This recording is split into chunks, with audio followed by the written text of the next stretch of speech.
আপনি কি বিশ্বাস করবেন যদি কোনো ধনী এবং অহংকারী সিইও রাগের মাথায় এটি বলে বসেন যে যদি তুমি সিস্টেম বাঁচিয়ে নাও আমি তোমার স্ত্রী হব 20 ওয়েজ N4 এবং তারপর ভাগ্য এমন এক খেলা খেলল যে এক সাধারণ টেকনিশিয়ান পুরো সাম্রাজ্যকে ধ্বংস হওয়ার হাত থেকে বাঁচিয়ে নিল। আজকের এই কাহিনী শুধু প্রযুক্তির নয়, এটি অহংকার, সংঘর্ষ এবং মানুষের সাহসের সংঘাত। আর বিশ্বাস করুন, আগে যা হলো তা কেউ স্বপ্নেও ভাবেনি। আপনি যদি এমন কাহিনী পছন্দ করেন যার হৃদয় ছুঁয়ে যায় এবং সারা রাত ভাবতে বাধ্য করে, তবে এই ভিডিওটি এখন শেষ পর্যন্ত দেখুন। আর হ্যাঁ, চ্যানেলটি সাবস্ক্রাইব করতে একদম ভুলবেন না। আপনার একটি ক্লিক আমাদের আরও এমন কাহিনী আনার শক্তি দেয়। নিচে কমেন্টে অবশ্যই জানাবেন আপনি এখন কোথা থেকে এই ভিডিওটি দেখছেন এবং এটি দেখতে দেখতে কী করছেন। আপনার একটি ছোট লাইনও আমাদের জন্য অনেক বড় গুরুত্ব রাখে। দক্ষিণ ভারতের হালকা শীতের সকাল ছিল। বেঙ্গালুরুর আকাশ ঝাপসা নীল, ঠান্ডা হাওয়া ধীরে ধীরে গাছের পাতাকে নাড়িয়ে দিয়ে চলছিল।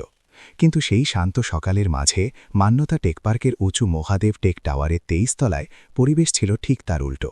দম বন্ধ করা অস্থিরতা এবং বিপদে ভরা। মহাটেক সলিউশনসের কন্ট্রোল রুমের মতো সেই বিশাল জায়গায় বড় বড় মনিটর লাল রঙে জ্বলছিল। অ্যালার্ম অনবরত চিৎকার করছিল। System breach detected, data centre under attack. কোম্পানির সিইও কাব্যা মেহরা কাঁচের দেয়াল ঘেরা সেই ঘরের মাঝখানে দাঁড়িয়েছিলেন। তার মুখের তেজ এবং আত্মবিশ্বাসের পেছনে আজ এক অজানা আতঙ্ক লুকিয়েছিল।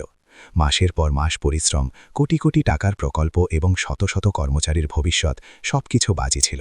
আইটি টিম বেপরোয়াভাবে কিবোর্ড চালাচ্ছে, কিন্তু প্রতিটা চেষ্টা ব্যর্থ হয়ে যাচ্ছিল। ফায়ারওয়াল ভেঙে পড়ছিল, সার্ভারগুলো একে একে বন্ধ হয়ে যাচ্ছিল। কাব্যের কড়া গলা ঘরে প্রতিধ্বনিত হল। তোমাদের এত বেতন দেই, অথচ কেউ একজনও এই অ্যাটাক রুখতে পারছ না। কর্মচারীরা মাথা নিচু করে দাঁড়িয়ে থাকল। কারও উত্তর দেওয়ার সাহস হচ্ছিল না। বাইরে থেকে দেখা কাব্যের কঠোরতা আজ আরও ভয়াবহ লাগছিল। ঠিক তখনই দরজাটি হালকা করে খুলে গেল। ধূসর রঙের ফিকে ইউনিফর্ম পরা, হাতে সাফাই করার কিট নিয়ে অর্জুন কুমার ভেতরে এলো। পুরো ঘরের নজর তার দিকে আটকে গেল। এক সাধারণ অফিস বয়, যাকে সিনিয়র টিম কখনো গুরুত্ব দেয়নি। কিন্তু সেই মুহূর্তে অর্জুনের চোখে এক অদ্ভুত দৃঢ়তা ছিল। সে নিচু কিন্তু স্পষ্ট স্বরে বলল, ম্যাডাম, আপনি যদি চান তবে আমি সিস্টেমটা একবার দেখে নিতে পারি। ঘরে নিস্তব্ধতা ছড়িয়ে গেল এবং এখান থেকেই এক অকল্পনীয় কাহিনী শুরু হওয়ার ছিল। মহাদেব টেক টাওয়ারের 30 তলায় যেন কেউ মুহূর্তের মধ্যে সব হাওয়া টেনে নিয়েছিল। প্রতিটা স্ক্রিন লাল হয়ে জ্বলছিল। মানুষ কাঁপানো হাতে কিবোর্ড ঠুকছিল। আর সেই কোলাহলের মাঝে অর্জুন কুমারের সেই শান্ত বাক্যটি বাতাস চিরে বেরিয়ে এলো, ম্যাডাম, আপনি যদি চান তবে আমি সিস্টেমটা একবার দেখে নিতে পারি। ঘরের ভেতর হাসির রোল উঠল। কেউ চোখ ঘুরালো, কেউ নিজের সঙ্গীকে কনুই দিয়ে ধাক্কা মারল। কেউ নিচু স্বরে বলল, এটাও কম বড় মজা নয়, অফিস বয় এখন সার্ভার বাঁচাবে। কিন্তু অর্জুনের মুখ কোনো প্রতিক্রিয়া ছাড়াই স্থির থাকল, যেন তার পৃথিবী এই উপহাসের অনেক উপরে বা অনেক দূরে। কাব্য মেহরা ধীরে ধীরে তার দিকে এগিয়ে এলেন। তার হিল জুতোর শব্দ ঘরে কোনো আদেশের মতো প্রতিধ্বনিত হচ্ছিল। তিনি অর্জুনকে ওপর থেকে নিচ পর্যন্ত দেখলেন, যেন ওজন করছেন যে এই রোগা পাতলা ছেলেটি আসলে কোন সাহসে আইটি যুদ্ধে নামার কথা বলছে। তুমি সিস্টেম দেখতে পারো? তার স্বরে ঠান্ডাও ছিল আবার তাচ্ছিল্য। অর্জুন মাথা নিচু না করেই বলল, হ্যাঁ ম্যাডাম, আমি আগে ইঞ্জিনিয়ারিং পড়তাম, আইটি 3য় বর্ষ পর্যন্ত। কাব্য আর কিছু জিজ্ঞেস করতে চাননি, কিন্তু অর্জুন নিজেই থেমে গিয়ে নিচু স্বরে যোগ করল, বাড়ির অবস্থার জন্য পড়াশোনা ছেড়ে দিতে হয়েছিল। ঘরে প্রথমবার হাসাহাসি থামল। কেউ আশা করেনি যে এই সাধারণ ছেলের ভেতরে এমন কাহিনী লুকিয়ে থাকবে। কাব্য এক ব্যঙ্গাত্মক হাসির সঙ্গে বললেন, ঠিক আছে অর্জুন, এতই যদি সাহস থাকে তবে এ সুযোগ দিচ্ছি, কিন্তু যদি ব্যর্থ হও আজই চাকরি শেষ। অর্জুন পলক না ফেলে বলল, ঠিক আছে ম্যাডাম। কাব্য তারপর নিচু স্বরে বললেন, যা কোনো ধারালো ছুরির মতো শোনাল, আর যদি সফল হও তবে যা চাও নিয়ে নিও, এমনকি আমার বিয়ের প্রস্তাব হলেও না। পুরো ঘর থমকে গেল। কেউ ফিসফিস পর্যন্ত করল না। সবার নজর ছিল অর্জুনের ওপর। সে কি ভয় পাবে? সে কি অভিযোগ করবে? কিন্তু অর্জুন শুধু দীর্ঘশ্বাস নিল এবং বলল, ম্যাডাম, আমি পুরস্কারের জন্য নয়, শুধু সুযোগের জন্য চেষ্টা করছি। সে সার্ভার কনসোলের দিকে এগিয়ে গেল। তার হাঁটা চলায় কোনো দ্বিধা ছিল না, বরং সেই সতর্কতা ছিল যা কোনো পুরনো স্বপ্নকে আবার ছোঁয়ার আগে আসে। সে স্ক্রিন খুলল। কিছুক্ষণ শুধু শান্ত চোখে লকগুলো পড়তে থাকল, ধীরে ধীরে যেন কোনো ডাক্তার রোগীর শ্বাস শুনছে। তারপর সে একে একে প্যানেল খুলতে শুরু করল। ঘরে দাঁড়িয়ে থাকা আইটি ইঞ্জিনিয়াররা অবাক হয়ে দেখছিলেন। তাদের মনে হয়েছিল যে অর্জুনের প্রতিটা পদক্ষেপে আনাড়িপনা দেখা যাবে, কিন্তু তার এমন কোনো কোমল কিন্তু বিচক্ষণ কায়দায় কোড এবং সেটিংসের মাঝে ঘুরছিল। হঠাৎ এক নতুন অ্যালার্ম বাজল, ফাইন্যান্স সার্ভার ক্রিটিক্যাল। ইঞ্জিনিয়াররা ঘাবড়ে গেলেন, কাগজ পড়ে গেল, কেউ মাথা চেপে ধরল। অর্জুন পেছনে না থাকিয়ে ধীরে ধীরে বলল, একটু সময় দিন, আমি একটা পুরনো লেয়ার ট্রেস করছি। কাব্যের ভ্রু কুঁচকে গেল। এই ছেলেটা ঘাবড়াচ্ছে না কেন? ও জানল কি করে কোথায় দেখতে হবে? 5 মিনিট পর অর্জুন লক্সের মধ্যে এক অদ্ভুত প্যাটার্ন খুঁজে পেল, এমন কিছু যা এতক্ষণ টিমের নজর এড়িয়ে গিয়েছিল। সে স্ক্রিনের আরও কাছে ঝুঁকে পড়ল, কিছু লাইনের ওপর আঙুল থামিয়ে প্রায় ফিসফিস করে বলল, এটা তো পুরনো আর্কিটেকচারের ব্যাকডোর, হয়তো কোম্পানির শুরুর দিকের। সেই মুহূর্তে কাব্যের শ্বাস যেন আটকে গেল। পৃথিবীর কোলাহল, ঘরের উত্তেজনা সব মিলিয়ে যেতে লাগল। তিনি প্রথমবার অনুভব করলেন এই ছেলেটি নিছক এক অফিস বয় নয়, ওর মধ্যে অন্য কিছু আছে, এমন কিছু যা তিনি কখনো দেখার চেষ্টা করেননি। আর সেই মুহূর্তেই, সেই শীতের সকালে, অর্জুন কুমার মহাটেকের ভবিষ্যৎ এবং নিজের জীবন দুইই বদলে দেওয়ার দিকে প্রথম পা রেখেছিল। অর্জুন কিছুক্ষণ স্ক্রিনটি মন দিয়ে পড়তে থাকল। ঘরের অস্থিরতা তার চারপাশে কোনো ঝাপসা হাওয়ার মতো ঘোরাফেরা করছিল, কিন্তু তার চোখ শুধু কোডের সেই জটিল লাইনগুলো দেখছিল, যেখানে কোথাও না কোথাও হামলার রহস্য লুকিয়েছিল। সে কোনো তাড়াহুড়ো ছাড়াই কিন্তু খুব গভীর মনোযোগের সাথে একে একে লগের স্তর খুলতে থাকল। টিমের ইঞ্জিনিয়াররা এখন আর হাসছিলেন না, তাদের চোখে মুখে দ্বিধা, বিস্ময় আর হালকা আশার এক মিশ্র ভাব ছিল। কাব্য মেহরা তার পেছনে দাঁড়িয়েছিলেন। কিছুক্ষণ আগে তার মুখ রাগে লাল হয়েছিল, কিন্তু এখন তার নজরে এক আলাদা কৌতূহল ছিল। কোন অফিস বয় এভাবে কোড পড়তে পারে? কোন ছেলে এমন শান্তিতে কাজ করতে পারে যখন পুরো সিস্টেম লাল সতর্কতা দেখাচ্ছে? হঠাৎ এক তীব্র সতর্কতা বাজল, ফাইন্যান্স সার্ভার আনস্টেবল। এটি পুরো ঘরে ভয়ের ঢেউয়ের মতো দৌড়ে গেল। সিএফও বিক্রম দেশাই ঘাবড়ে গিয়ে বললেন, ম্যাডাম, যদি এখনই এটা ডাউন হয় তবে বিশাল ক্ষতি হবে। কাব্যের মুখে দুশ্চিন্তা নেমে এলো, কিন্তু অর্জুন পেছনে না ফিরেই বলল, 1 মিনিট দিন, আমি এই হামলার দিক বুঝতে পারছি। সে নিজের চেয়ারটা একটু এগিয়ে নিয়ে লগগুলো আবার পড়তে শুরু করল। কিছুক্ষণের জন্য তার মুখে এক গভীর গাম্ভীর্য নেমে এলো, যেন সে কোনো পুরনো ধাঁধা মনে করার চেষ্টা করছে। কয়েক মিনিট পর সে এক অস্বাভাবিক প্যাটার্ন দেখতে পেল, এমন এক ডেটা ট্রেল যা নতুন সিকিউরিটি লেয়ারে পাওয়া যেত না। সে নিচু স্বরে বলল, এই ট্রাফিকটা পুরনো আর্কিটেকচার লেয়ারের দিকে যাচ্ছে, হয়তো সেই অংশ যাকে কোম্পানির শুরুর দিকে তাড়াহুড়ো করে বানানো হয়েছিল। কাব্যের শ্বাস আটকে গেল। এটি সেই সিস্টেম ছিল যাকে প্রথম বছরে আপডেটের অভাবে কিছু জায়গায় অসম্পূর্ণ রাখা হয়েছিল। তিনি চেয়েও মেনে নিতে পারছিলেন না যে এক অফিস বয় সেই জায়গাগুলো খুঁজে বের করেছে যেখানে তার প্রফেশনাল টিমের নজর পর্যন্ত যায়নি। অর্জুনের আঙুলগুলো দ্রুত কিবোর্ডে চলতে থাকল। সে একটি ছোট মডিউলকে আইসোলেট করল এবং তারপর বলল, অ্যাটাক এই দুর্বল অংশ দিয়ে ভেতরে এসেছে। যদি এখন এটাকে বন্ধ করা যায় তবে বাকি সিস্টেম স্থির হয়ে যাবে। কাব্য প্রথমবার তার উপর ভরসার নজরে তাকালেন। তিনি এখন আদেশের সুরে নয়, বরং আশার স্বরে বললেন, তুমি কি এটা থামাতে পারো অর্জুন? অর্জুন কিছু কমান্ড টাইপ করল, তারপর দীর্ঘশ্বাস ফেলে শেষ কোড রান করল। স্ক্রিনটা একবার পলক ফেলল এবং তারপর ধীরে ধীরে হলুদ থেকে সবুজ রঙে বদলে যেতে লাগল। ঘর জুড়ে ছড়িয়ে থাকা উত্তেজনা এখন যেন হাওয়ায় মিশে গেল। কেউ কাঁপা গলায় বলল, মডিউল স্টেবল আছে, সিস্টেম বেঁচে গিয়েছে। কাব্য চোখ বন্ধ করে নিলেন। এটি শুধু এক প্রযুক্তিগত জয় ছিল না, এটি তার অহংকারের ওপর পড়া প্রথম ফাটল ছিল। অর্জুন চেয়ারে হালকা হেলান দিয়ে বসল। সে ক্লান্ত ছিল না, কিন্তু তার চোখে এক ভাব ছিল, যেন সে কোনো পুরনো স্বপ্নকে মুহূর্তের জন্য ছুঁয়ে নিয়েছে। ঘরের মানুষগুলো এখন তাকে সেভাবে দেখছিলেন না যেভাবে কিছুক্ষণ আগে দেখছিলেন। আর কাব্য, তিনি নিজেকে বোঝাতে পারছিলেন না যে এই সাধারণ দেখতে ছেলেটির মধ্যে এমন কী আছে যা তাকে অনবরত চমকে দিচ্ছে। বেঙ্গালুরুর সেই শীতের সকালে, যেখানে বাইরে রোদ ধীরে ধীরে কাচের জানালায় নামছিল, ঠিক সেই সময় মহাটেকের ভেতরে এক পরিবর্তন জন্ম নিয়েছিল। সার্ভার বেঁচে গিয়েছিল, কিন্তু তার থেকেও বড় কথা, কাব্য মেহরার চিন্তা, তার ব্যবহার এবং হয়তো তার পুরো পৃথিবী এখন ধীরে ধীরে বদলে যেতে শুরু করেছিল। ফাইন্যান্স সার্ভার স্থির হতেই ঘরে একটু স্বস্তির হাওয়া খেলল, কিন্তু কারও মনে এই ভ্রান্তি ছিল না যে সংকট শেষ হয়ে গিয়েছে। প্রতিটি ইঞ্জিনিয়ার এখনও নিজের চেয়ারে দুশ্চিন্তা নিয়ে লগ দেখছিল। মহাদেব টেক টাওয়ারের 23 তলায় শব্দ কম থাকলেও পরিবেশ এখনও ভারী ছিল, যেন কোনো ঝড়ের কেন্দ্রে দাঁড়িয়ে আছেন, যেখানে কিছুক্ষণ শান্তির পর আবার ধাক্কা আসার সম্ভাবনা পরিষ্কার দেখা যাচ্ছে। ঘরের এই শান্তিকে সবথেকে বেশি গভীরভাবে অনুভব করছিলেন দুজন মানুষ, কাব্য মেহরা এবং অর্জুন কুমার। অর্জুন মেশিনগুলোর মাঝে ঘুরছিল, স্ক্রিন রিসেট করছিল, কেবল চেক করছিল এবং অনবরত সিস্টেমের শ্বাস অনুভব করছিল। তার হাঁটা চলায় ক্লান্তি কম আর দায়িত্ব বেশি ছিল। যখন সে সার্ভারের তাপমাত্রার মনিটরের উপর ঝুঁকে পড়ল, তখন সে তখনই কিছু গোলমাল দেখতে পেল। এয়ার কন্ডিশনিংয়ের শব্দ হালকা হয়ে গিয়েছিল। এই ছোট বদলটি শিক্ষিত মানুষেরাও এড়িয়ে যেতেন, কিন্তু সার্ভার রুমে এর মানে অনেক বড় বিপদ। কারণ তাপমাত্রা বাড়লেই মেশিনগুলো নিজে থেকে বন্ধ হয়ে যায় এবং পুরো সিস্টেম ধসে যেতে পারে।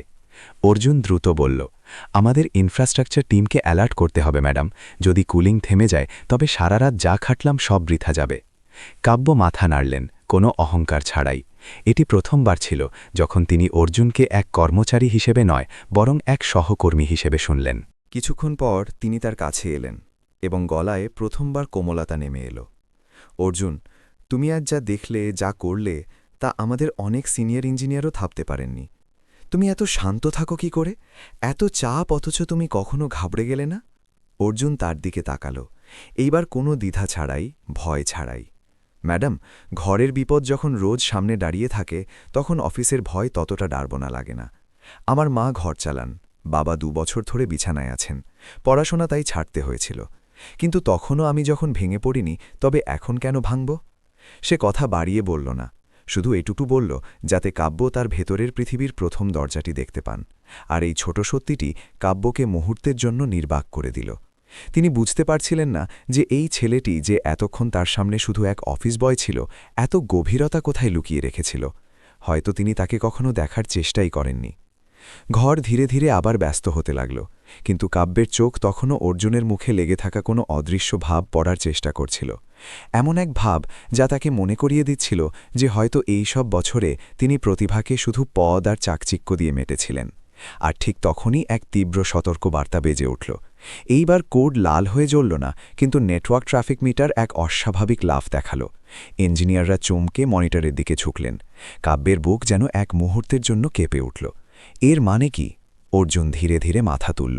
তার চোখে সেই গভীর চকমক ফিরে এলো, এক সতর্কতা, এক তৎপরতা, যেন সে জানত যে এটি কোনো বড় কিছুর শুরু। মহাডেকের সেই ঠান্ডা রাতে, যেখানে বাইরে বেঙ্গালুরুর হাওয়া একদম শান্ত ছিল, সেখানেই ঘরের ভেতরে এক নতুন ঝড় আকার নিচ্ছিল। আর অর্জুন কুমার আবার তার প্রথম দেয়াল হতে চলেছিল। নেটওয়ার্ক ট্রাফিক মিটার যে গতিতে উপরে যাচ্ছিল, তার ওঠানামা কোনো অজানা আন্ধির মতো লাগছিল। অর্জুনের নজর স্ক্রিনে আটকে ছিল। সে প্রায় 3 মিনিট ধরে অনবরত লগের স্তর উল্টেপাল্টে দেখছিল। প্রতিটি লাইনকে সাবধানে দেখছিল, যেন কোনো রহস্যের ফাটল খুঁজছে। ঘরে দাঁড়িয়ে থাকা মানুষগুলো চুপ ছিল। কারো আঙুল কিবোর্ডের ওপর থাকলেও টিপছিল না। সবার নজর এখন অর্জুনের ওপর। কাব্য ধীরে ধীরে তার কাছে এলেন। তার শ্বাসও যেন প্রতিটি সতর্ক বার্তার সঙ্গে ওঠানামা করছিল। তিনি জিজ্ঞেস করলেন, অর্জুন, এই ট্রাফিক এত হঠাৎ কেন বাড়ছে? অর্জুন চোখ সরাল না। কোডের উজ্জ্বল আলোয় তার মুখ আরও গম্ভীর দেখাচ্ছিল। ম্যাডাম, এটি বাইরের অ্যাটাক বলে মনে হচ্ছে না। এটি ভেতরের কোনো রাস্তা দিয়ে আসছে, যেন কেউ আমাদের দেয়ালের ভেতর থেকেই দরজা খুলে দিচ্ছে। ঘরে এক শীতল ঢেউ খেলে গেল। ভেতর থেকে কেউ খুব নিচু স্বরে কিছু বলল। অর্জুন এখন পর্যন্ত একটা সিদ্ধান্তও তাড়াহুড়ো করে নেয়নি। সে অনবরত প্যাটার্ন ট্রেস করছিল এবং ধীরে ধীরে একটা মেশিনের গতিবিধি বাকি সবার থেকে আলাদা হয়ে ফুটে উঠল। সে কাব্যকে সংকেত দিল, ম্যাডাম, এই সিস্টেম থেকে অস্বাভাবিক প্যাকেট বের হচ্ছে। এটি স্বাভাবিক কাজ নয়, অন্য কিছু। আরও কয়েক সেকেন্ড সে ডেটা দেখল। তারপর ধীরে ধীরে নাম পড়ল, সমীর এম ডেস্ক 17। অনেক মানুষ একসাথে শ্বাস টানল। সমীর মালহোত্রা ইমের চুপচাপ থাকা, তুখোর এবং বেশিরভাগ সময় একা কাজ করা ইঞ্জিনিয়ার। কিন্তু অর্জুন তখনই স্পষ্ট করল, ম্যাডাম, এটি জরুরি নয় যে সমীর নিজেই এটা করেছে। হতে পারে তার মেশিন রিমোট অ্যাক্সেস দিয়ে ব্যবহার করা হচ্ছে। আমাদের শুধু সন্দেহজনক মনে করে চেক করা উচিত, দোষ চাপানো ঠিক হবে না। এটি বলতেই কাব্যের চোখে একটু স্বস্তি নামল। সমীর অনেক বছর ধরে কোম্পানিতে ছিল, কোনো প্রমাণ ছাড়াই তাকে অপরাধী মানা তার আদর্শের বিরুদ্ধে ছিল। অর্জুন পরিস্থিতি শান্ত রাখল এবং এই গাম্ভীর্যই ঘরের মানুষদের একটু স্থির করল। সে তখনই সেই মেশিনের রিমোট লগ করতে শুরু করল। স্ক্রিনে কিছু অদ্ভুত কমান্ড দেখা যাচ্ছিল, এমন স্ক্রিপ্ট প্যাটার্ন যা সাধারণ ইঞ্জিনিয়াররা স্পর্শ করেন না। কাব্য চিন্তিত হয়ে জিজ্ঞেস করলেন, এই স্ক্রিপ্ট কি সিস্টেমকে ভেতর থেকে খোলার চেষ্টা করছে? অর্জুন নিচু স্বরে বলল, মনে তো তাই হচ্ছে, তবে এখনও নিশ্চিত নয়। এটাও সম্ভব যে কোনো বাইরের ব্যক্তি সমীরের আইডি ব্যবহার করছে। কাব্য ঝটকা দিয়ে মাথা তুললেন, যেন প্রথমবার তিনি বুঝতে পারলেন যে এই যুদ্ধে শত্রু দুই দিক থেকে হতে পারে, বাইরে থেকেও আর ভেতরের দুর্বলতার সুযোগ নিয়েও। অর্জুন মেশিনটিকে আইসোলেট করতে শুরু করল। তখনই স্ক্রিনে এক নতুন চকমক দেখা গেল, কিন্তু এইবার তা গতানুগতিক লাল সতর্কতা ছিল না। এটি ছিল এক ভেঙে যাওয়া ডেটা স্ট্রিম, যেমনটা তখন হয় যখন কোনো স্ক্রিপ্ট অনেকগুলো স্তরকে একসাথে ভেদ করার চেষ্টা করে। অর্জুনের মুখ গম্ভীর হয়ে গেল।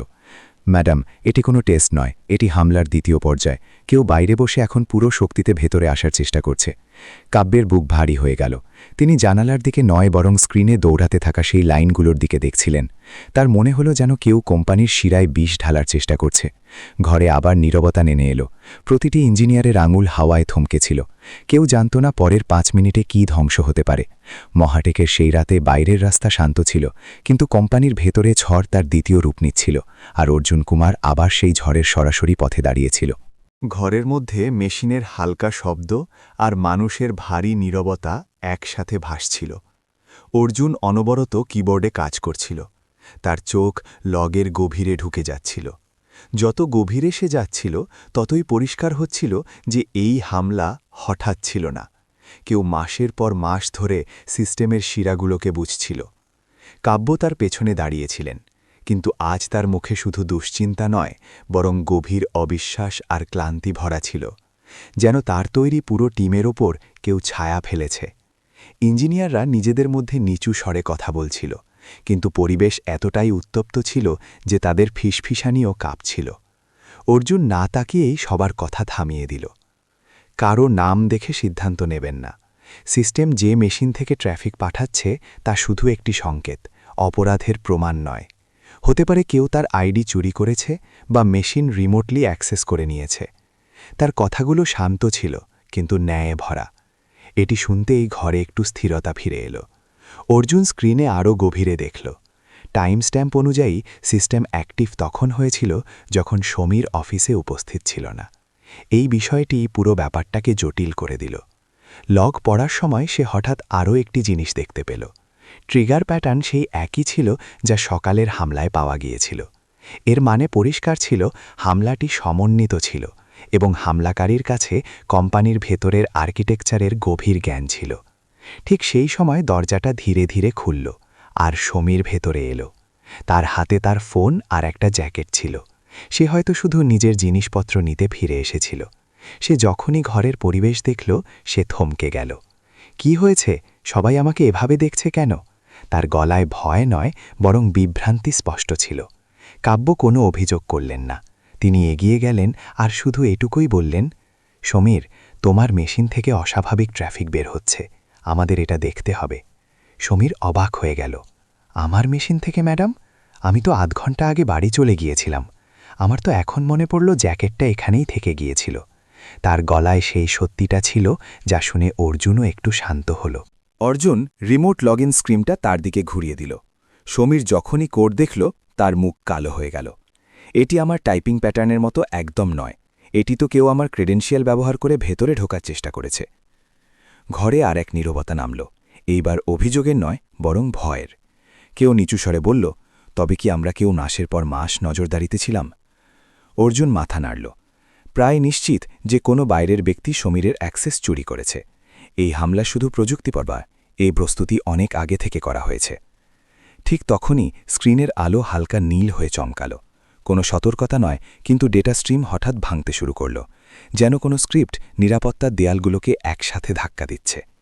অর্জুন সামনে ঝুঁকে গেল, তার চোখ একদম সতর্ক হয়ে গেল। এটি সেই একই সিগনেচার যা সকালের অ্যাটাকে ছিল। এর মানে? কাব্য নিচু স্বরে বললেন, হামলা এখনও শেষ হয়নি, তাই তো? অর্জুন গাম্ভীর্যের সাথে মাথা নাড়ল। হ্যাঁ ম্যাডাম, এটি শুরু দ্বিতীয় পর্যায়, এবং এখন এটি আমাদের সাথে দ্রুত লড়তে চলেছে। মহাটেকের ভেতরে ভরসা, ভয় আর অনিশ্চয়তা একই সুতোয় গেঁথে গিয়েছিল। এখন এটি শুধু সার্ভারের লড়াই ছিল না, এটি সেই ছায়াগুলোর সঙ্গে লড়াই ছিল যা কোম্পানিকে ভেতর থেকে ফোকলা করছিল।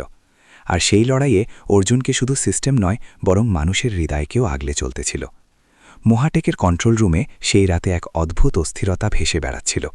কম্পিউটারের আলো স্বাভাবিক ছিল, কিন্তু পরিবেশ এতটাই ভাই ছিল যে প্রত্যেকে নিজের শ্বাসের শব্দ শুনতে পাচ্ছিল। অর্জুন স্ক্রিনের সামনে ঝুঁকেছিল, আর সমীর তার ঠিক পাশেই দাঁড়িয়েছিল। দুজনের মুখেই এক ধরনের গাম্ভীর্য ছিল, যেন দুই মানুষ একই যুদ্ধে আলাদা আলাদা দিক থেকে লড়তে লড়তে হঠাৎ এক মোর্চায় এসে মিলিত হয়েছে। সামনে থাকা কোডে অদ্ভুত ধরনের গতিবিধি দেখা যাচ্ছিল। মনে হচ্ছিল কোনো অদেখা শত্রু অনবরত দেয়ালের মধ্যে ছিদ্র খোঁজার চেষ্টা করছে। অর্জুন নিচু স্বরে বলল, সমীর, এই প্যাটার্ন দেখো, এটি সেই একই চিহ্ন যা সকালের হামলায় মিলেছিল, কিন্তু এখন এটি আরও গভীরে ঢুকে পড়েছে। মনে হচ্ছে কেউ আমাদের পুরনো নিরাপত্তার ফাঁকগুলোকে জুড়ে এক নতুন রাস্তা বানিয়ে নিয়েছে। সমীর শ্বাস বন্ধ করে রেখেছিল। যদি এই স্তরগুলো ভেঙে যায়, তবে পুরো কাঠামো টলমল করতে পারে। আমরা এদের আক্রমণ সরাসরি রুখতে পারব না, আমাদের এদেরই রাস্তা ঘুরিয়ে দিতে হবে। ইঞ্জিনিয়াররা বাইরে থেকে দৌড়ে এসে আপডেট দিচ্ছিল। কারো গলা কাঁপছিল, কারো গলা ভেঙে যাচ্ছিল। দ্বিতীয় স্তর পড়ে গিয়েছে, তৃতীয়টিও দুর্বল হচ্ছে। কাব্য এটি শুনে টেবিল চেপে ধরলেন, যেন অনেক সময় ধরে থাকা আশা হঠাৎ ভারী হয়ে উঠল। তিনি অর্জুনের দিকে তাকালেন। তার চোখে শুধু একটি প্রশ্ন ছিল, কোম্পানি বাঁচবে তো? অর্জুন তার দিকে না তাকিয়েই উত্তর দিল, ম্যাডাম, চেষ্টা শেষ নিঃশ্বাস পর্যন্ত চলবে। কিন্তু এই হামলা কোনো সাধারণ হ্যাকারের নয়। এই ব্যক্তি আমাদের মাসের পর মাস ধরে পড়াশোনা করছে, যেন কেউ ভেতরের প্রতিটি রাস্তার নকশা হাতে নিয়ে রেখেছে। এরই মধ্যে স্ক্রিনে অনেকগুলো লাইন একসাথে ঝিকমিক করে উঠল। কোডের গতি হঠাৎ বেড়ে গেল, যেন কোথাও দূরে বসে থাকা কোনো ব্যক্তি একসাথে অনেকগুলো দরজা ধাক্কা দিতে লাগল। সমীর কোণে ভেসে ওঠা নতুন গতিবিধিতে লক্ষ্য করল। অর্জুন, এটা দেখো, এটা তো এমন যেন আমাদেরই লেখা ভাষাকে উল্টে আমাদের উপর চালানো হচ্ছে। কেউ আমাদের টিমের পুরনো কাজের ব্যবহার আমাদের বিরুদ্ধেই করেছে। অর্জুন চোখ কুঁচকাল। হ্যাঁ, এই হামলা বুদ্ধি দিয়ে বানানো হয়েছে। এতে আমার মতো সরাসরি ভাবনাও আছে, আবার তোমার মতো স্তরে স্তরে লুকানো গঠনও আছে, যেন আমাদের দুজনের শৈলী মিশিয়ে এক নতুন চাবি বানিয়ে দেওয়া হয়েছে। কাব্য ঘাবড়ে গিয়ে জিজ্ঞেস করলেন, তবে কি এর মানে এই যে হামলা ভেতর থেকেই কেউ শুরু করেছিল? অর্জুন শান্ত স্বরে বলল, জরুরি নয় ম্যাডাম, কিন্তু এটি নিশ্চিত যে যে ব্যক্তি এটি বানিয়েছে সে আমাদের খুব গভীরে জানে। ঘরে উত্তেজনা এতটাই বেড়ে গিয়েছিল যে প্রতিটি মানুষ নিজের জায়গায় পাথরের মূর্তির মতো দাঁড়িয়েছিল। হঠাৎ স্ক্রিনে এক লাইন ভেসে উঠল, পুরনো নিরাপত্তা কেন্দ্র খোলার চেষ্টা করা হচ্ছিল। এটি সেই বিন্দু ছিল যাকে সবাই কোম্পানির হৃদয় বলত। সেখানে কোনো বাইরের ব্যক্তির পৌঁছনো প্রায় অসম্ভব মানা হতো। কাব্য ভয়ে এক পা পিছিয়ে গেলেন। যদি এই অংশটি খুলে যায় তবে কি বাঁচবে? অর্জুন পলক না ফেলে বলল, তবে কিছু বাঁচবে না, তাই এটাকে এখানেই রুখতে হবে। অর্জুন আর সমীর দুজনে দ্রুত নিজেদের শৈলীতে কোড লিখতে শুরু করল। তাদের আঙুল কিবোর্ডের ওপর এমনভাবে দৌড়াচ্ছিল যেন কোনো ঘোড়ার খুর মাটিকে কাঁপিয়ে দেয়। অর্জুন দ্রুত এক জাল তৈরি করল, আর সমীর সেই জাল শত্রুর ওপর উল্টে দিল, যেন কেউ চোরকে তারই বানানো গোলকধাঁধায় ঠেলে দিল। স্ক্রিন কিছুক্ষণ কাঁপতে থাকল, তারপর হঠাৎ স্থির হয়ে গেল। নীল চকমক নিভে গেল, ডেটা প্রবাহ থেমে গেল। এক হালকা শব্দ এলো, হামলা ব্যর্থ হয়েছে। ঘরে এক মুহূর্তের জন্য শান্তি নেমে এলো। তারপর মানুষের শ্বাস ফিরে এলো। কেউ জানলা ধরে স্বস্তির হাসি হাসল, কেউ চেয়ারে বসেই কেঁদে ফেলল। আর কাব্য, তিনি ধীরে ধীরে অর্জুনের কাছে এলেন। তার চোখে ক্লান্তি ছিল, কিন্তু তার থেকে অনেক বেশি সম্মান ছিল। অর্জুন দ্বিতীয়বার মহাকেককে বাঁচিয়ে দিয়েছিল, আর এইবার তার সাথে সেই ব্যক্তিটিও দাঁড়িয়েছিল যাকে আগে সন্দেহের চোখে দেখা হয়েছিল। হামলা থেমে গিয়েছিল, কিন্তু মহাটেকের কন্ট্রোল রুমে ছড়িয়ে থাকা আতঙ্ক এখনও দেয়ালে আটকে ছিল। কম্পিউটারের আলো নরম ছিল, কিন্তু মানুষের মুখে উত্তেজনার ছায়া পরিষ্কার দেখা যাচ্ছিল। কেউ চেয়ারে বসে নিজের শ্বাস সমান করার চেষ্টা করছিল, কেউ চুপচাপ স্ক্রিনের দিকে তাকিয়েছিল, যেন এখনও কোথাও থেকে কোনো নতুন স্ফুলিঙ্গ উঠে হামলা না করে বসে। এটি সেই পরিবেশ ছিল যা বড় ঝড়ের পর বেঁচে থাকা স্তব্ধতায় অনুভব হয়। ঝড় থেমে গেলেও তার কম্পন হৃদয়কে অনেকক্ষণ নড়িয়ে দেয়। কাব্য ঘরের মাঝখানে দাঁড়িয়েছিলেন, ধীরে ধীরে প্রতিটি ইঞ্জিনিয়ারের দিকে তাকিয়ে যেন হিসেব নিচ্ছিলেন যে আসলে কোথায় ভুল হল। তিনি কাউকে দোষ দিচ্ছিলেন না, কিন্তু তার চোখে দুশ্চিন্তার থেকেও বেশি এই প্রশ্ন ছিল যে আসলে কে আছে যে মহাটেকের এত ভেতরে পৌঁছতে পারছে। হঠাৎ এক প্রযুক্তিকর্মী ঘাবড়ে গিয়ে তার কাছে এলো এবং বলল, ম্যাডাম, পুরনো সার্ভারের লগে কিছু অদ্ভুত জিনিস পাওয়া গিয়েছে। সেখানে একটি ফাইল আছে যার তারিখ আজ থেকে ৩ মাস পুরনো, কিন্তু ওটা আজই খোলা হয়েছে। কাব্যের বুক ধক করে উঠল। ৩ মাস পুরনো ফাইল আজ খোলা হওয়া, এটি পরিষ্কার ইশারা ছিল যে হামলাকারী মহাটেককে অনেক আগে থেকেই নজরদারিতে রেখেছিল এবং কোনো এমন জায়গায় পৌঁছে গিয়েছিল যেখানে পৌঁছানোর অধিকার শুধু মুষ্টিমেয় কিছু মানুষের ছিল। অর্জুন সেই ফাইলের দিকে দেখতে লাগল। তার চোখ ধীরে ধীরে গভীর হয়ে গেল, যেন সে সাধারণ কোডের পেছনে লুকিয়ে থাকা কোনো পুরনো ক্ষত পড়ছে। এই ফাইল তখন বানানো হয়েছিল যখন আমি এখানে কাজও করতাম না, সে নিচু স্বরে বলল। মানে এই হামলা কোনো নতুন ঘৃণার নয়, কোনো পুরনো হিসেবের। তার গলায় কোনো আতঙ্ক ছিল না, কিন্তু এক প্রকৃত চিন্তা অবশ্যই ছিল, কারণ এখন এটি পরিষ্কার হচ্ছিল যে শত্রু শুধু ডিজিটাল নয়, আবেগপ্রবণও হতে পারে। সমীর তার পাশেই দাঁড়িয়েছিল, আগের তুলনায় শান্ত, কারণ এখন সন্দেহের বোঝা তার ওপর ছিল না। সে নিচু স্বরে বলল, এই ফাইল সেই সময়ের যখন কোম্পানির প্রথম নিরাপত্তা টিম তৈরি হয়েছিল। হয়তো সেই টিমের কোনো সদস্যের অ্যাক্সেস কোথাও রয়ে গিয়েছে। অর্জুন মাথা নাড়ল। হতে পারে, আর যদি তাই হয় তবে আমাদের পেছনের সময়ের স্তরগুলো ধীরে ধীরে খুলতে হবে। কাব্য তাদের কাছে এলেন, তার গলা ভারী ছিল, কিন্তু তাতে আদেশের জায়গায় সত্যতা ছিল। অর্জুন, আমরা কি এটাকে সত্যিই ধরতে পারব, নাকি এটা শুধু শুরু? অর্জুন কোনো দ্বিধা ছাড়াই উত্তর দিল, ম্যাডাম, এটি শুরুই, কিন্তু শুরু দুর্বল নয়। আপনার কি মনে হয় অর্জুন কি সেই পুরনো হামলাকারীকে খুঁজে বের করতে পারবে, নাকি মহাটেকের ভেতরে থাকা কোনো পুরনো শত্রু এইবার আরও বড় চাল চালবে? কমেন্টে আপনাদের মতামত অবশ্যই জানান। আর হ্যাঁ, এই গল্পের পরবর্তী অংশ দেখতে চ্যানেলটি এখনই সাবস্ক্রাইব করে রাখুন। দেখা হবে পরের ভিডিওতে। ধন্যবাদ। বরং রাস্তা দেখানোর মতো হয়ে থাকে। এই ফাইলটি যে স্পর্শ করেছে সেই আমাদের প্রথম যোগসূত্র। আমি এটিকে ট্রেস করব, কিন্তু আমার সার্ভারের কিছু গভীর অংশের অ্যাক্সেস প্রয়োজন। সেখানে পৌঁছানোর অনুমতি শুধু প্রতিষ্ঠাতা টিমেরই থাকত। কাব্য এক পলক তার দিকে তাকালেন। সেই দৃষ্টিতে ভরসাও ছিল, ক্লান্তিও ছিল এবং এক নীরব আকুতিও ছিল, যে এখন তিনি এই লড়াইয়ে আর একা থাকতে চান না। তিনি ধীরে ধীরে বললেন, আমি তোমাকে পূর্ণ অ্যাক্সেস দিচ্ছি অর্জুন, মহাতেক এখন তোমারও। অর্জুন হালকা মাথা নিচু করে তার কথা স্বীকার করে নিল, কিন্তু তার মুখে চিন্তার ছায়া ছিল গভীর। সে জানত যে কোনো পুরনো সদস্যের ছায়া পর্যন্ত পৌঁছানো সহজ হবে না, এবং এটাও সম্ভব ছিল যে এই রাস্তায় চলার ফলে মহাটেকের ভেতর এমন কিছু সত্য সামনে আসবে যা শোনা সহজ হবে না। ঘর এখন প্রায় খালি হয়ে গিয়েছিল। কাব্য আর অর্জুনই বেঁচেছিলেন। বাইরে শহরের শোরগোল ধীর ছিল, কিন্তু তাদের ভেতরের শব্দগুলো ছিল তীব্র। কাব্য ধীরে ধীরে বললেন, মানুষ দেয়াল নিজেই বানায়, আর আক্রমণকারী তাদের ফাটল খুঁজে বেড়ায়। হয়তো কখনো কখনো আমরা নিজেরাই তাকে রাস্তা করে দেই না জেনেই। অর্জুন শান্ত স্বরে উত্তর দিল, ফাটল যেখানেই থাকুক না কেন ম্যাডাম, সেটি বন্ধ করার জন্য সাহস প্রয়োজন। আমাদের দুজনের কাছেই তা আছে। সেই রাতে মহাটেক শান্ত ছিল, কিন্তু তার ভেতরে এক পুরনো ফাইল নতুন চাঞ্চল্য জাগিয়ে দিয়েছিল। এই লড়াই এখন শুধু আক্রমণ ঠেকানোর ছিল না, এটি ছিল সেই অতীতের সন্ধানের, যাতে কোনো এক না দেখা ছায়া এখনও শ্বাস নিচ্ছিল। পরদিন ভোরের বাতাসে হালকা ঠান্ডা ছিল, কিন্তু মহাটেকের ভেতরে উদ্বেগের তাপমাত্রা অনবরত বাড়ছিল। রাতের হামলা থেমে গিয়েছিল, কিন্তু তার প্রভাব প্রতিটি মুখে পরিষ্কার দেখা যাচ্ছিল। মানুষজন তাড়াতাড়ি হাঁটছিল, কেউ মোবাইলে ফিসফিস করে কথা বলছিল, তো কেউ স্ক্রিনের দিকে একদৃষ্টিতে তাকিয়ে বসেছিল। ঠিক সেই সময়ে অর্জুন পুরনো সার্ভার রুমে একা বসেছিল। তার আঙুলগুলো ধীরে ধীরে পুরনো লকগুলো খুলছিল। যে ফাইলটি হামলা শুরু করেছিল তা ৩ মাস পুরনো ছিল, কিন্তু তার ধরন বর্তমান টিমের ব্যবহারের মতো একদমই ছিল না। কোডের মধ্যে এমন কিছু সংকেত ছিল যা কোনো পুরনো কারিগরের ছাপের মতো লাগছিল, না তো কোনো নতুন কর্মচারীর অভ্যাস, না কোনো বাইরের হ্যাকারের ধরন। অর্জুন ধীরে ধীরে সেই স্বাক্ষর প্যাটার্নটি পড়ল। কোড লাইনের কিনারে ছোট ছোট পরিবর্তন, যেমন কোনো অজানা অভ্যাস বারবার হাত থেকে ফসকে যায়। যখন সে মেটাডেটা পুনরায় খতিয়ে দেখল তখন একটি পুরনো ট্যাগিং ভেসে উঠল। কোনো আউটডেটেড টুল সিস্টেমের বেঁচে থাকা নথিতে লেখকের নামের শুরুর অক্ষর রয়ে গিয়েছিল RM। এই অক্ষর দেখে অর্জুনের শ্বাস হালকা আটকে গেল। পুরনো নথি থেকে তার মনে পড়ল যে মাহাটেকের শুরুর দিকের সুরক্ষা কাঠামোর ওপর কাজ করা ব্যক্তিদের মধ্যে একজন ছিলেন রাঘব মেহতা, সেই ব্যক্তি যাকে প্রতিষ্ঠাতা টিমের প্রযুক্তিগত মেরুদণ্ড মনে করা হতো এবং যিনি 5 বছর আগে কোনো স্পষ্ট কারণ ছাড়াই কোম্পানি ছেড়ে গায়েব হয়ে গিয়েছিলেন। সে দ্রুত সব তথ্য জোগাড় করল এবং কাব্যের কেবিনের দিকে এগিয়ে গেল। বাইরের করিডোর দিয়ে যাওয়ার সময় সে দেখল কিছু কর্মচারী টিভি স্ক্রিনে খবর দেখছে।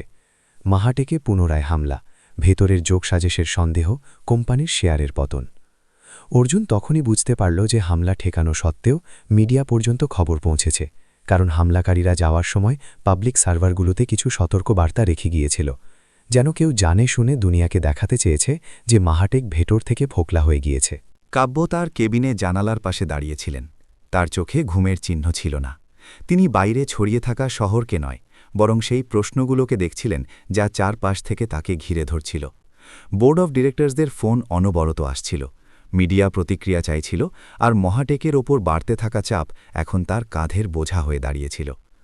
অর্জুন ভেতরে এসে নিচু স্বরে বলল, ম্যাডাম, আমি একটি গুরুত্বপূর্ণ সূত্র পেয়েছি। কাব্য ক্লান্ত কিন্তু গভীর মনোযোগ দিয়ে তার দিকে তাকালেন। কি পেলে তুমি? অর্জুন ল্যাপটপটি তার দিকে ঘুরিয়ে দিল।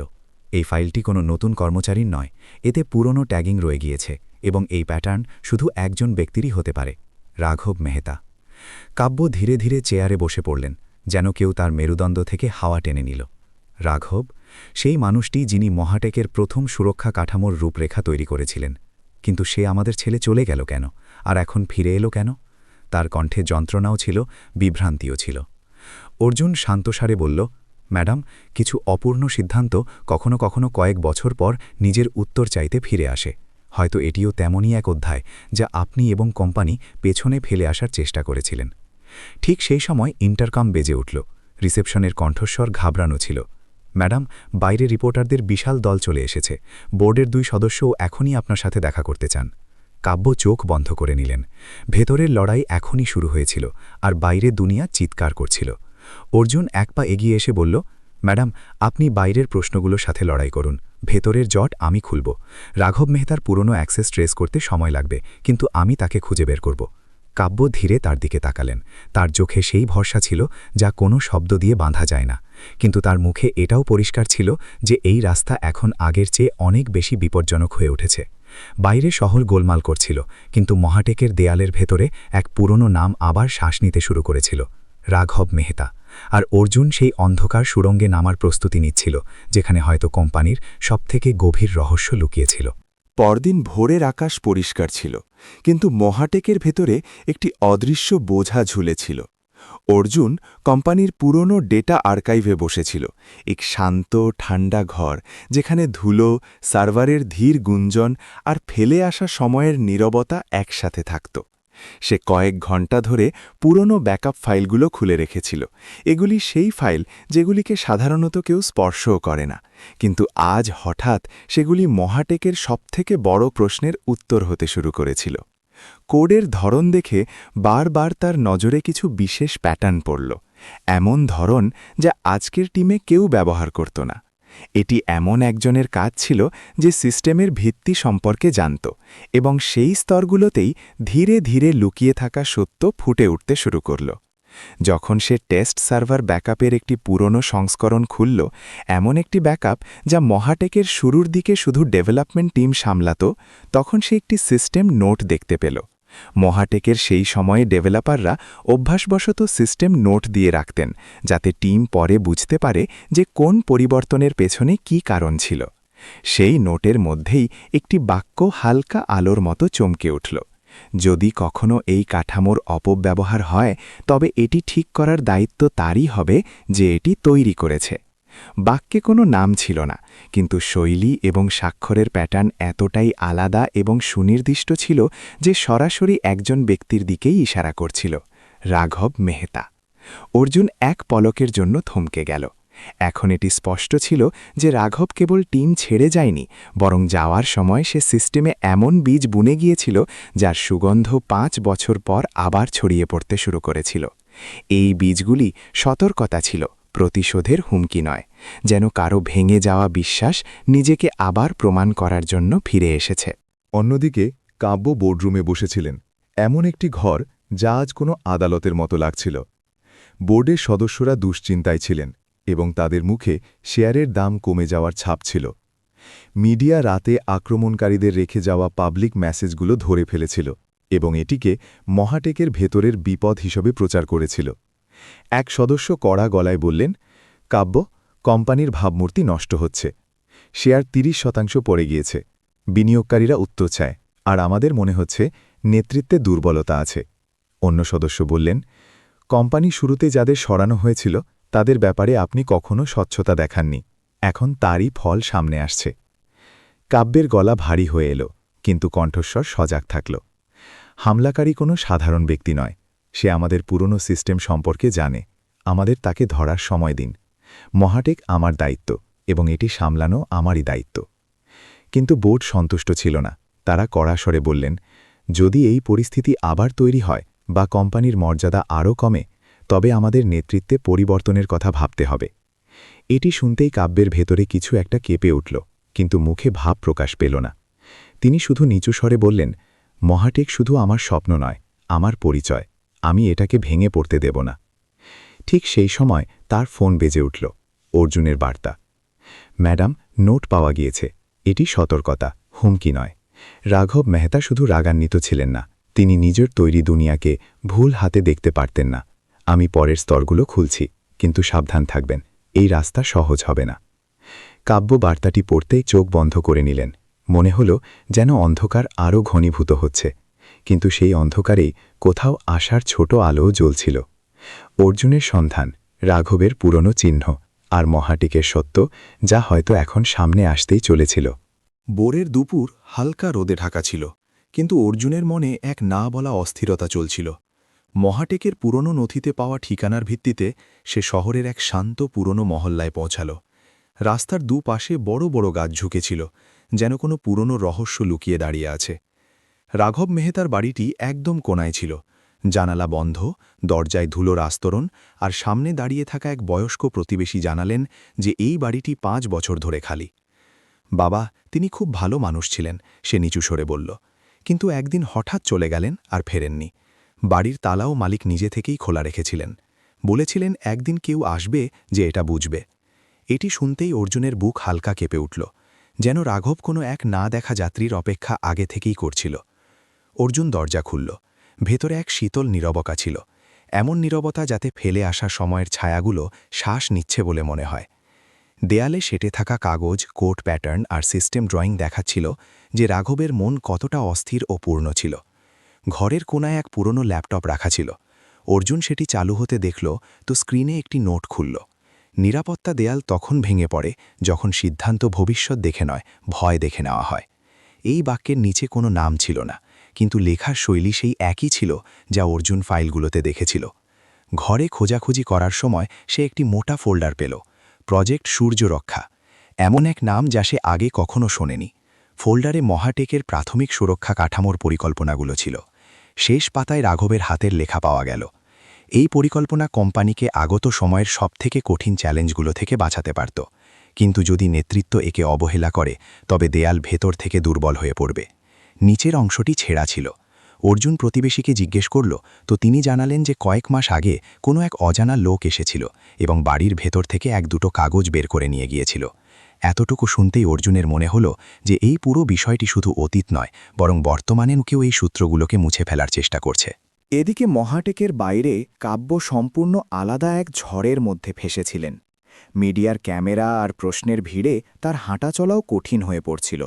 রিপোর্টাররা চিৎকার করছিল, মহাটেক কি সুরক্ষিত নয়? কোম্পানিতে কি ভেতরের কেউ জড়িত? আপনার নেতৃত্বের ওপর কি প্রশ্ন উঠছে? নিরাপত্তা রক্ষীরা তাকে ঘিরে রেখেছিল, কিন্তু ক্যামেরার ঝলকানি আর আওয়াজগুলো হৃদয়ে আঘাতের মতো লাগছিল।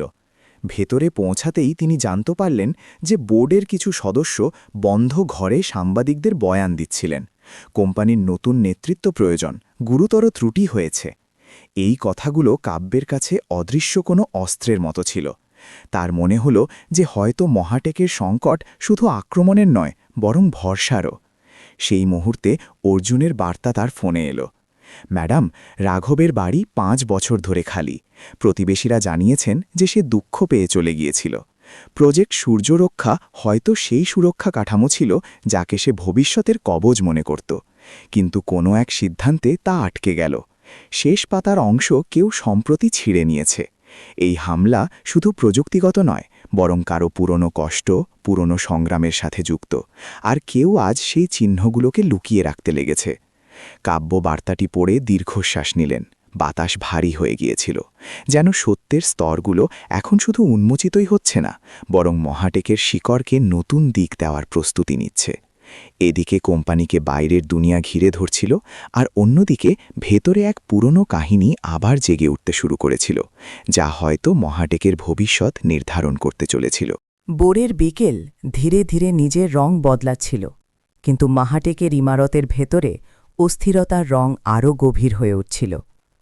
অর্জুন অনেক ঘণ্টা ধরে সেই পুরনো সিস্টেম ব্যাকআপগুলোতে ডুবেছিল, যেগুলিকে বহু বছর কেউ স্পর্শও করেনি। আজ প্রজেক্ট সূর্যরক্ষার সত্য সেই স্তরগুলোতেই লুকিয়েছিল। সে একটি পুরনো সার্ভার চালু করল, এমন একটি সার্ভার যা রাঘবের টিম গবেষণার দিনে ব্যবহার করেছিল। তাতে লুকিয়ে থাকা একটি ফাইল স্পর্শ করা যেন কোনো পুরনো হৃৎস্পন্দন ছোঁয়ার মতো অনুভূতি দিচ্ছিল।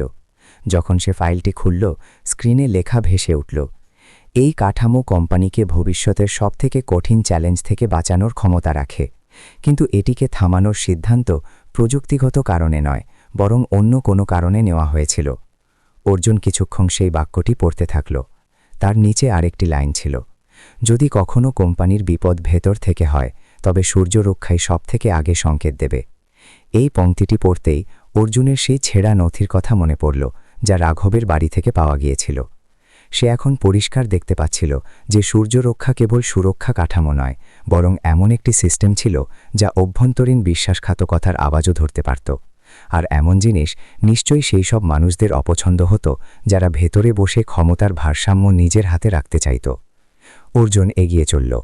লগে সেই তারিখটি দেওয়া ছিল যেদিন সূর্যরক্ষাকে সরকারিভাবে বন্ধ করে দেওয়া হয়েছিল, আর সেটি সেই দিনই ছিল যেদিন রাঘব কোম্পানি ছেড়ে চলে গিয়েছিল। এটি দেখে অর্জুন দীর্ঘশ্বাস নিল। প্রযুক্তিগত রিপোর্টে লেখা ছিল যে প্রকল্পটি অত্যন্ত ব্যয়বহুল এবং অপ্রয়োজনীয় ঝুঁকিযুক্ত, কিন্তু রাঘবের ব্যক্তিগত নোট বলছিল যে আসল কারণ অন্য কোথাও ছিল, দৃষ্টিভঙ্গির সংঘাত। প্রযুক্তি এগিয়ে যেতে চাইছিল, কিন্তু নেতৃত্ব তা সামলানোর জন্য প্রস্তুত ছিল না। এদিকে কাব্য তার কেবিনে বসেছিলেন। যখন তিনি বার্তা পেলেন, শ্রী ভার্মা আপনার সাথে একান্তে দেখা করতে চান। তিনি সেই ঘর পর্যন্ত পৌঁছালেন তো দেখলেন ভার্মা জানালার বাইরে শহরের দিকে তাকিয়ে আছে। তার পিঠ শান্ত দেখালেও তার শব্দগুলো ছিল বিধিয়ে দেওয়ার মতো।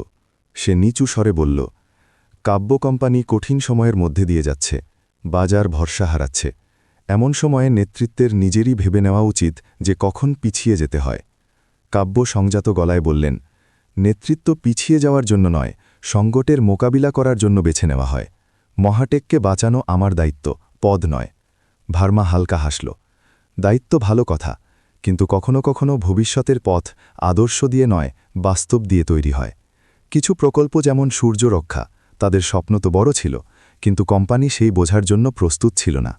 প্রতিবার কোনো সিদ্ধান্তের পেছনে এক কাহিনী থাকে, আর সব কাহিনী বলা হয় না। তার শব্দগুলো সরাসরি স্বীকারোক্তি ছিল না, কিন্তু তাতে চাপা সত্যের ঝলক পরিষ্কার পাওয়া যাচ্ছিল। সে এটা বলছিল না যে সিদ্ধান্ত ভুল ছিল, আবার এটাও বলছিল না যে ঠিক ছিল। শুধু এটুকু যে সিদ্ধান্ত পরিস্থিতি ঠিক করে, আর পরিস্থিতিকে প্রায় সেই মানুষরাই গড়ে যাদের হাতে ক্ষমতা থাকে। কাব্যের মনে হল তিনি দেয়ালের মাঝে নয়, কুয়াশার মাঝে দাঁড়িয়ে আছেন, যেখানে সংকেত দেখাতো যায় কিন্তু আকার পায় না। ঠিক তখনই তার ফোন কম্পিত হল। অর্জুনের কল ছিল।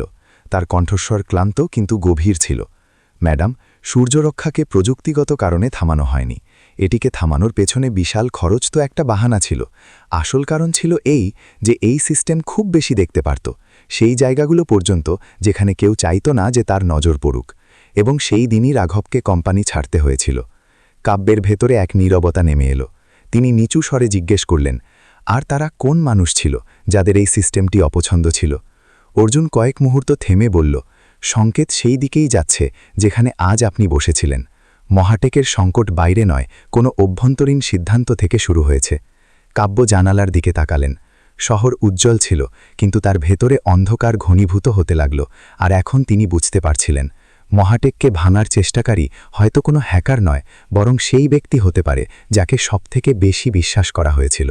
বোরের রাত নিজের পূর্ণ নিস্তব্ধতার সাথে মহাটেকের ওপর নেমে এসেছিল। বাইরে রাস্তায় গাড়ি কম ছিল, কিন্তু কোম্পানির ওপরের তলায় আলো তখনও জ্বলছিল। অর্জুন স্ক্রিনের সামনে বসেছিল, চোখ ক্লান্ত, কিন্তু মন পুরোপুরি সজাগ। সূর্যরক্ষার পুরনো রেকর্ড এখন ধীরে ধীরে খুলছিল, যেন কোনো ভুলে যাওয়া সিন্দুকের ভেতর থেকে শব্দ বাইরে আসছে। লাইনের পর লাইন স্ক্যান করতে করতে সে এক অদ্ভুত প্যাটার্ন পেল। কিছু ফায়ারওয়াল নিয়ম সম্প্রতি তেমনভাবে বদলানো হয়েছিল যেন কেউ আক্রমণকারীদের জন্য রাস্তা আগে থেকেই আলগা করে দিয়েছে। আর এই বদল কোনো বাইরের হ্যাকার করেনি, এই বদল প্রশাসনিক অ্যাক্সেস থেকে করা হয়েছিল, এমন অ্যাক্সেস যা কেবল মুষ্টিমীয় কিছু উচ্চপদস্থ নেতৃত্বের কাছে থাকে। অর্জুনের গলা শুকিয়ে গেল। লগের এক জায়গায় একটি ইউজার আইডি দেখা গেল, MGBR0। সামনে কিছু অক্ষর ঝাপসা ও কাটা ছিল। এটি কোনো সাধারণ কর্মচারীর অ্যাকাউন্ট হতে পারত না। সিস্টেমের টাইমস্ট্যাম্প বলছিল যে এটি সেই আইডি যা ৩ বছর আগে সূর্যরক্ষার কিছু অংশ নিষ্ক্রিয় করেছিল, আর এখন সাম্প্রতিক কাজকর্মেও সেটিই কিছু বদল ঘটিয়েছে। এটি কোনো বড় পরিকল্পনার সংকেত ছিল, কিন্তু কার? এর উত্তর সরাসরি দেখলে পরিষ্কার ছিল না, কিন্তু দিকটি সেই দিকেই ছিল যেখান থেকে কোম্পানির রাজনীতি বছরের পর বছর ধরে বয়ে আসছিল। ঠিক সেই সময় দরজাটি ধীরে খুলল, আর কাব্য ভেতরে এলেন। তার হাঁটাচলা বরাবরের মতো স্থির ছিল, কিন্তু তার চোখে গভীর ক্লান্তির রেখা ফুটে উঠেছিল। অর্জুন সময় নষ্ট না করে স্ক্রিনটা তার দিকে ঘুরিয়ে দিল। ম্যাডাম, এটি সেই অ্যাক্সেস যা সিস্টেমকে দুর্বল করেছে। এটি ভেতরের কারো অ্যাকাউন্ট এবং খুব উঁচু স্তরের। কাব্য স্ক্রিনের কাছে ঝুঁকে পড়লেন। অক্ষরগুলো ঝাপসা ছিল, কিন্তু সংকেত কোনো এক খুব পরিচিত দিকের দিকে ইশারা করছিল। তার বুক অদ্ভুতভাবে ভারী হয়ে গেল। তোমার মানে এটি ভেতরের কাজ? তার কণ্ঠস্বর ধীর ছিল, কিন্তু তাতে ভয়ের চেয়ে বেশি যন্ত্রণা ছিল। অর্জুন শান্ত স্বরে বলল, ম্যাডাম, এখন কারো নাম বলা তাড়াহুড়ো হয়ে যাবে, কিন্তু সিস্টেম মিথ্যে বলে না। কেউ আছে যে সূর্যরক্ষা থামানোর ক্ষেত্রে ভূমিকা রেখেছিল, আর সাম্প্রতিক ঘটনাগুলোতেও সেই একই অ্যাকাউন্ট জড়িত। আমি এটা বলবো না যে সেই দোষী, কিন্তু এটা পরিষ্কার যে খেলাটা এখান থেকেই শুরু হয়েছিল। কাব্য চেয়ারে বসে পড়লেন। জানালার বাইরে থেকে শহরের আলো ঘরে আসছিল, কিন্তু সেই আলো এখন তাকে স্বস্তি দিতে পারছিল না। তার কানেই গত কয়েকদিনের ভার্মার শব্দগুলো বাজতে লাগল। কিছু সিদ্ধান্ত পরিস্থিতি দিয়ে করানো হয়, আর সব কারণ বলা হয় না। তার ভেতরে এক অদ্ভুত কষ্ট জেগে উঠল। তিনি কি এত সময় ধরে এমন মানুষের উপর ভরসা করে আসছিলেন যাদের কাছে মহাটেক শুধু একটি সিঁড়ি ছিল? রাঘবকে কি জানে শুনে কোণঠাসা করা হয়েছিল? আজ যে হামলা কোম্পানিকে কাঁপিয়ে দিচ্ছে, তার শুরু কি কোনো এক ভেঙে যাওয়া স্বপ্ন থেকে হয়েছিল? সেই প্রশ্নগুলো তার ভেতরের নীরবতাকে আরও গভীর করে দিল। অর্জুন ধীরে ধীরে বলল, ম্যাডাম, যদি এটি ভেতরের ব্যাপার হয়, তবে আমাদের এটি বাইরে প্রকাশ পেতে দেওয়া উচিত নয়। সত্য সামনে আনতে হবে, কিন্তু সাবধানে। যে হাতি এটি শুরু করেছে সে এখনও সক্রিয়, আর আমরা ভুলের কোনো সুযোগ রাখতে পারি না। কাব্য চোখ বন্ধ করলেন, এক দীর্ঘশ্বাস নিলেন এবং তারপর বললেন, অর্জুন, মহাটেক আমার স্বপ্ন, কিন্তু এটি শুধু আমার নয়। একে দাঁড় করাতে অগুনতি মানুষের ঘাম লেগেছে। যদি কেউ একে ভেতর থেকে ভাঙতে চায়, তবে আমাদের সেই সত্য দুনিয়ার আগে নিজেদের কাছে প্রমাণ করতে হবে। অর্জুন স্ক্রিন বন্ধ করে দিল। ঘরে শান্তি ছড়িয়ে গেল, কিন্তু সেই শান্তিতে এক নতুন সংকল্প ছিল, সত্যকে প্রকাশ করার, তা সে যতই ভারী হোক না কেন। আর এই রাত থেকে মহাটেকের কাহিনী শুধু প্রযুক্তির নয়, বরং ভরসা আর বিশ্বাসঘাতকতার লড়াই হতে চলেছিল। বোরের রাত মহাটেকের ওপর কোনো ভারী মেঘের মতো নেমে এসেছিল। ইমারতটি শান্ত দেখাচ্ছিল, কিন্তু ভেতরে বাতাসে এক অজানা উত্তেজনা ঘুরছিল, যেন কোথাও কোনো নীরবতা চিৎকার হয়ে ফেটে পড়ার জন্য প্রস্তুত। অর্জুন আর কাব্য দ্রুত পায়ে কন্ট্রোল রুমের দিকে এগিয়ে যাচ্ছিলেন। কাব্যের কণ্ঠস্বর নিচু ছিল, কিন্তু ভেতরে এক কম্পন লুকিয়েছিল। যদি আক্রমণকারী ভেতর থেকে রাস্তা পেয়ে থাকে অর্জুন, তবে সে হয়তো আমাদের প্রতিটি পদক্ষেপের ওপর নজর রাখছে। অর্জুন না থেমেই বলল, আর এই কারণেই আমাদের খুব সাবধানে চলতে হবে। ম্যাডাম, এইবার হামলা বাইরে থেকে নয়, ভেতরের দুর্বলতার সুযোগ নিয়ে আসছে। তারা ঘরে পৌঁছাতেই স্ক্রিনগুলো হঠাৎ ম্লান হতে লাগল। তারপর একে একে সতর্ক সংকেতগুলো চমকে উঠল। লাল রঙের আলোয় পুরো ঘর ভরে গেল। ক্রিটিক্যাল সিস্টেম ওভারলোড, সুরক্ষা দেয়াল অস্থির, এই শব্দগুলো কোনো ধীরে ধীরে ভেঙে পড়া ইমারতের মতো শোনাচ্ছিল। প্রযুক্তি টিম পরিশ্রম করছিল, কিন্তু সিস্টেমের গতি এত দ্রুত কমে যাচ্ছিল যে প্রতিটি চেষ্টা ছোট পদক্ষেপের মতো পিছিয়ে পড়ছিল। অর্জুন প্রধান টার্মিনালে বসে গেল। মনিটরগুলোতে ডেটা এত দ্রুত বদলাচ্ছিল যেন কোনো অদৃশ্য হাত ভেতরে কাঠামো উপড়ে ফেলছে। এটি সাধারণ হামলা নয়, সে ভারী গলায় বলল। এটি সেই কাঠামোকে লক্ষ্য বানাচ্ছে যাকে আমরা সবথেকে নিরাপদ মনে করতাম। কেউ জানে কোথায় আঘাত করতে হবে। কাব্য তার পেছনে দাঁড়িয়েছিলেন। তার চোখে ভয় নেই, শুধু এক অদ্ভুত গভীরতা ছিল। আমাদের কি কোনো উপায় আছে এটি থামানোর? অর্জুন কয়েক মুহূর্ত চুপ থাকল, তারপর বলল, যদি ভেতরের ব্যক্তি সক্রিয় থাকে তবে আমরা সাধারণ উপায়ে সিস্টেম বন্ধ করতে পারব না, কিন্তু সূর্য রক্ষার বেঁচে থাকা অংশ, তার একটি শেষ স্তর এখনও ব্যবহার করা যেতে পারে। ঝুঁকি বড়, কিন্তু এটাই একটা সুযোগ যেখান থেকে আমরা হামলাকারীদের পথ ধরতে পারি। কাব্য বিনা দ্বিধায় বললেন, শুরু করো। অর্জুন তখনই প্রোটোকল খুলল। সার্ভারের শব্দ বাড়তে লাগল, যেন মেশিনগুলো নিজের পুরো শক্তি লাগিয়ে দিচ্ছে। তাপমাত্রা সতর্কতার মাত্রা পর্যন্ত পৌঁছে গিয়েছিল। কুলিং ইউনিট অনবরত গঞ্জন করছিল। কিন্তু এ সব বাস্তব ছিল, কোনো নাটক নয়। এটি ছিল এক সংঘর্ষ, প্রযুক্তি আর বিশ্বাসঘাতকতার মধ্যে। কয়েক সেকেন্ড পর প্রধান স্ক্রিনে বদল আসতে লাগল। প্রথমে ঝাপসা লাইন দেখা গেল, তারপর হঠাৎ অনেক আইপি অ্যাড্রেস ভেসে উঠল। অর্জুনের চোখ বড় হয়ে গেল। ম্যাডাম, হামলাকারীদের পথ দেখা যাচ্ছে। এই হামলা অনেক জায়গা থেকে হচ্ছে, কিন্তু লক্ষ্য একটাই, কেউ তাদের পথ দেখাচ্ছে, আর সেই ব্যক্তি আমাদের ইমারাতের নেটওয়ার্কে এখনই সক্রিয়। কাব্যের আঙুলগুলো হালকা কেঁপে উঠল। আমরা কি তাকে আলাদা করতে পারি? অর্জুন মাথা নাড়ল। স্তর কাজ করছে, কিন্তু ভেতরের গতিবিধি খুব দ্রুত, যেন সে জানে যে আমরা তাকে খুঁজছি। এরই মধ্যে স্ক্রিনটি আবার পলক ফেলল, আর এইবার কোনো হুমকি দেওয়া বাক্য এলো না, বরং একটি অত্যন্ত সাধারণ কিন্তু তার থেকেও বেশি ভয়ানক বার্তা দেখা গেল। Access granted from internal node. এর মানে ছিল যে কেউ ভেতর থেকে শেষ দরজাও খুলে দিয়েছিল।